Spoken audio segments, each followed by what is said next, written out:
بسم الله الرحمن الرحيم. Assalamu alaikum wa rahmatullahi wa barakatuh. How are you, my students? I hope that you're happy and healthy and ready for today's lesson, which is the final lesson in this unit and this curriculum, Unit 4, self-reflection. From the name itself, if you remember, when we took it in Unit 3 and 2 and 1, self-reflection, to evaluate yourself.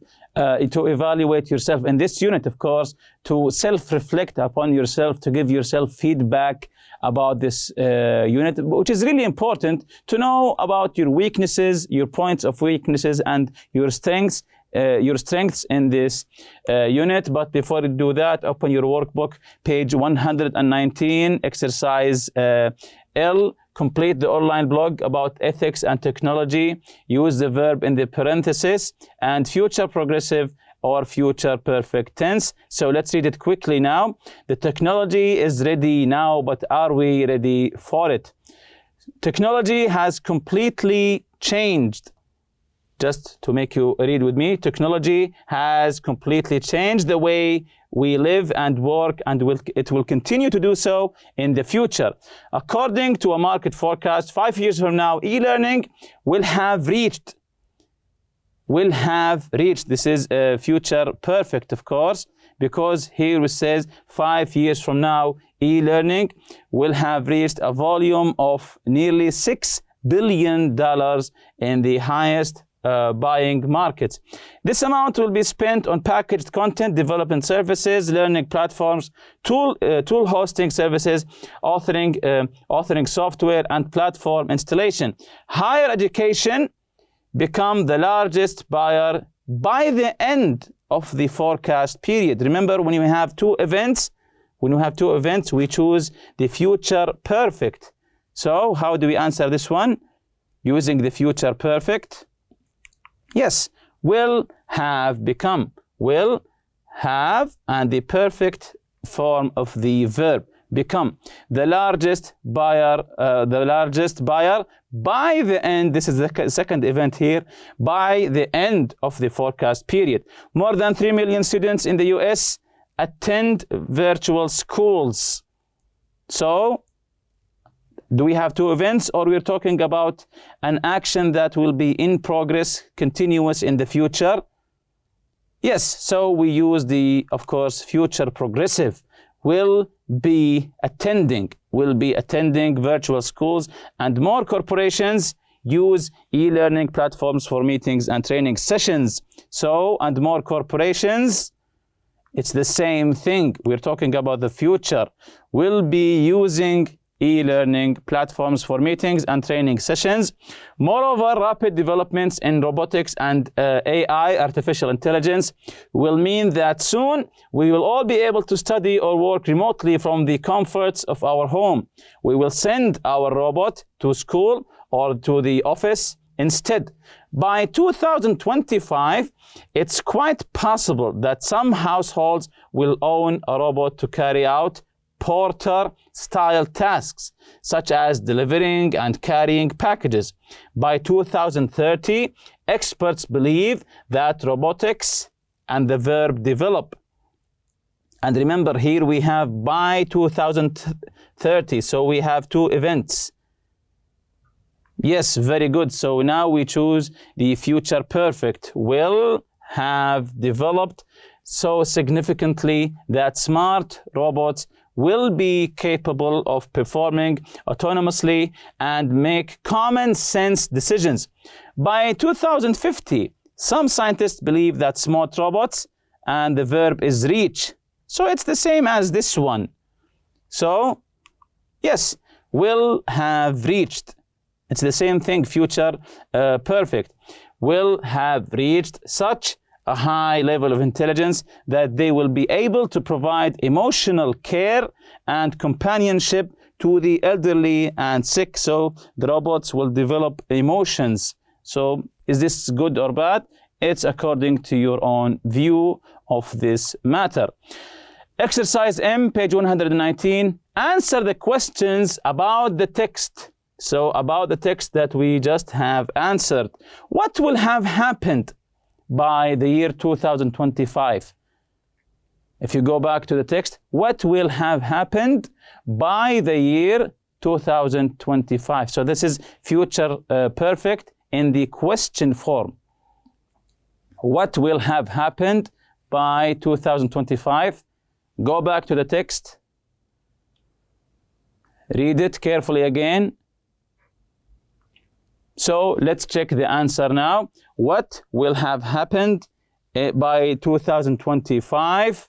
And also the second question, would you buy a smart robot? Why or why not? So of course this is according to your own opinion. So going back to question 1, what will have happened by 2025? So by 2025, it's quite possible that some households will own a robot to carry out porter-style tasks such as delivering and carrying packages.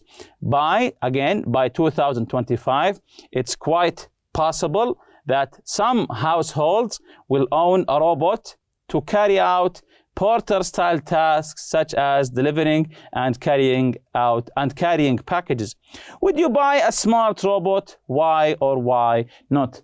Of course, the year 2025 is not far from now. It's almost 2 years or maybe even less.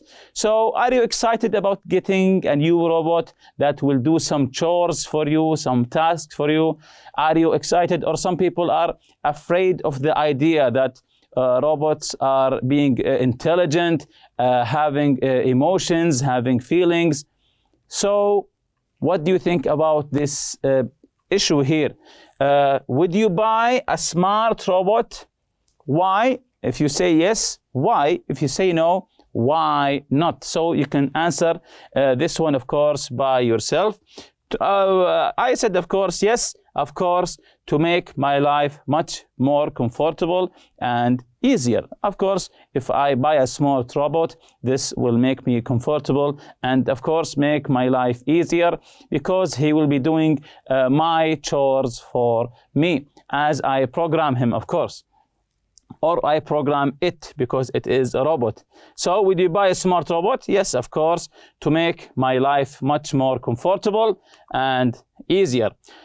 Exercise N, complete the conversation using the correct form of used to, be used to, would, was, were, going to. So complete the conversation using the correct form of used to, be used to, would, was, were, going to. So this is a conversation between Tom and Jim. Let's read it and fill the gaps here. Tom, can I talk to you about a problem I'm struggling with? Jim here. Sure, what's going on?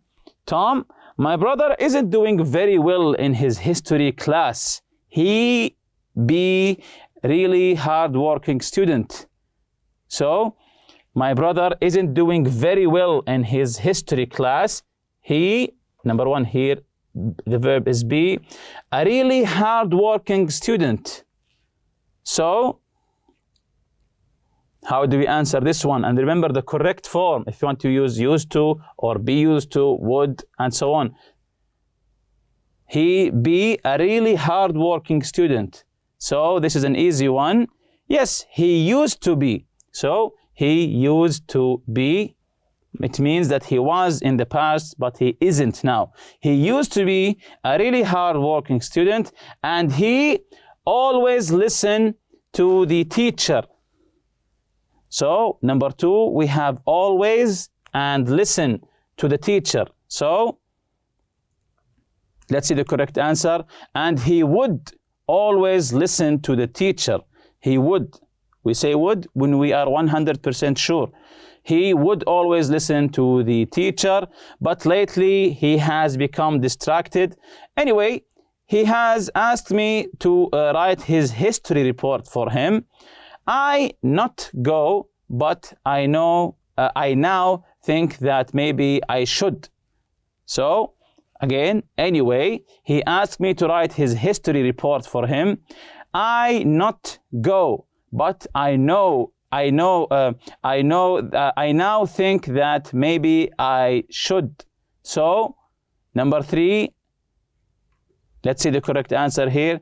I wasn't going to. I wasn't, this is not here, negative, going to, go became going to. I wasn't going to, because he asked him to write his history report for him. I wasn't going to, but now I think that maybe I should. He is my brother after all, so he thinks that he is helping him. Jim, I don't know. It seems kind of dishonest to me. If your brother be such a good student, why can't he write his own report? So it seems kind of dishonest to me. If your brother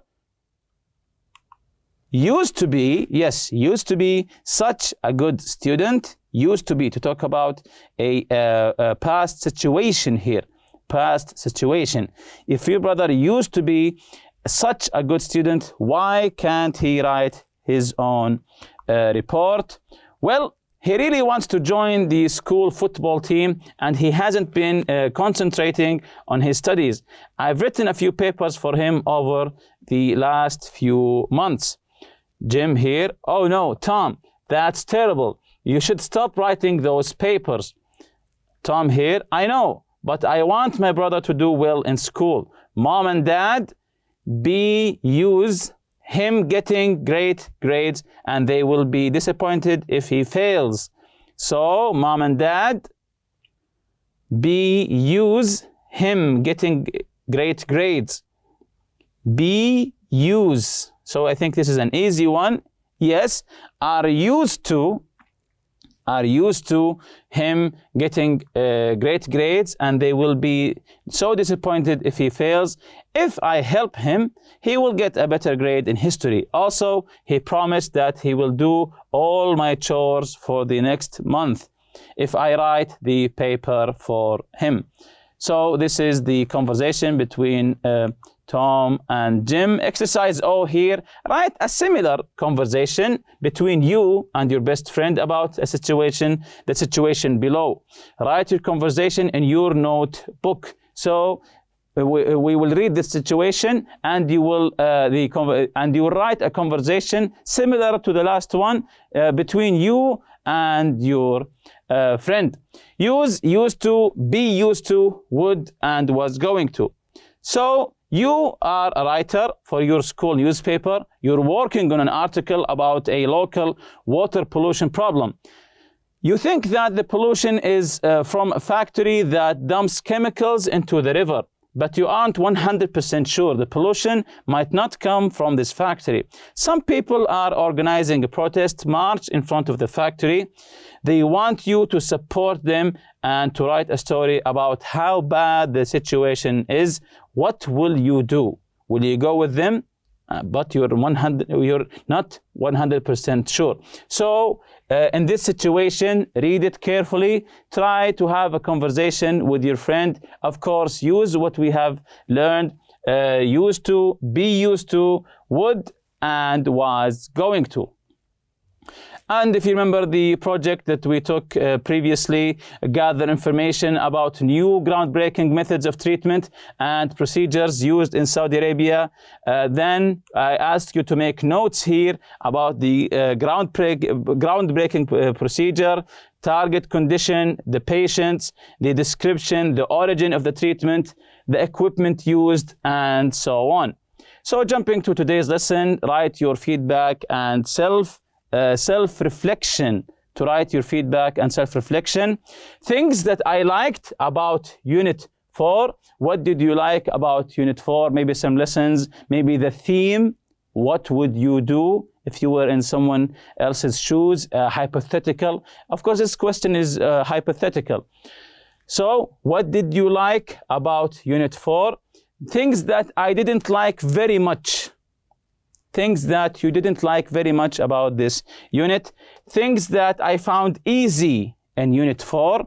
Maybe some of the vocabulary, maybe the conversation or the listening part about the rescuers in the mountain, and so on. Things that I found difficult in Unit 4. This is a really important one. What was difficult for you in Unit 4? What was difficult? So you write them here and then you ask your teacher or your colleagues to help you and maybe revisit these lessons and try to understand them well, so they won't be difficult once you try to answer questions about them in the exam. Here's a checklist for Unit 4. If you remember, I can do this very well. I can do this quite well. I need to study and practice more. Talk about ethics and morals and moral dilemmas. To talk about ethics and morals, if you remember, a dilemma is a situation which is a difficult choice that has to be made between two or more alternatives, especially ones that are equally undesirable. And the word moral and ethical are related to ideas of right and wrong behavior. Actions that are good or right called moral or ethical. Bad actions might be called immoral or unethical. And also giving opinions. If you remember from the conversation, how to give your opinion. These sentences or these phrases will help you.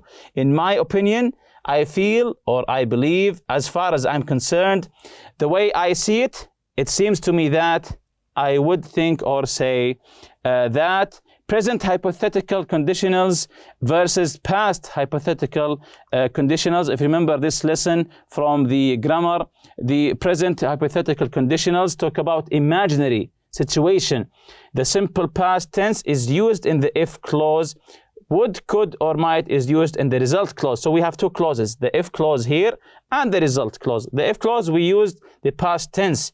If you asked me my opinion, but of course you didn't ask me. That's why we said it's imaginary. I would tell you the truth. And we use the past hypothetical conditional to talk about things that did not happen. Things that didn't happen in the past. They're often used to express regret or criticism. And of course, we use the past perfect in the if clause and would have, could have, or might have in the result clause. If I had tutored him, he might have passed the test. Did I tutor him? No, of course. That's why we call it imaginary. We use also the use of implied conditionals. If you remember the implied conditionals here, that we don't have to say or to utter the if clause, and the use of as if, as though for unreal situation. If you remember here, we use as if and as though plus past or past perfect to suggest that something is unreal or untrue. He talks as if he were an expert. Is he an expert? No, but he talks like it. He talks as if he were an expert. And we also use the future progressive and future perfect. If you remember from the form, meaning, and function, the future progressive, this is the form, will, be, and present participle, of course with ing, to talk about continuous actions in the future, actions in progress in the future. And the future perfect, that we have two events. A future perfect is used to express idea that an action will be completed before another action or another event in the future, or before another specific time in the future also. So, and the form here is will have plus the past participle. By this time tomorrow, we will have had a medical test result back. Also use the time expressions of the future. If you remember the time expressions, a week from today, by the year 2025, by the time, and so on. Also use used to versus be used to. Used to talk about a past habit that it doesn't happen now. Used to plus the base form. For example, you say, I used to bite my nails, to talk about a past habit or a past situation. I used to be rich, and so on. And be used to, if you remember, be used to plus the gerund is used to talk about something that is becoming familiar in the present. Was, were, and going to, if you remember this lesson, the talk about the future in the past. Was, were, going to, then the base form. I was going to help him. I'm talking about a future plan that I made in the past, but of course didn't happen. I was going to help him, I was going to pay, and so on. Then write your 5 favorite new words from Unit 4. And if you're still not sure about something in Unit 4, read through the unit again, listen to the audio material, study the grammar and functions in the unit again, and remember always to ask your teacher for help. And with that, we reach the end of this lesson and this unit. See you in the next lesson, inshallah. سبحانك اللهم وبحمدك. أشهد أن لا إله إلا أنت أستغفرك وأتوب إليك. السلام عليكم.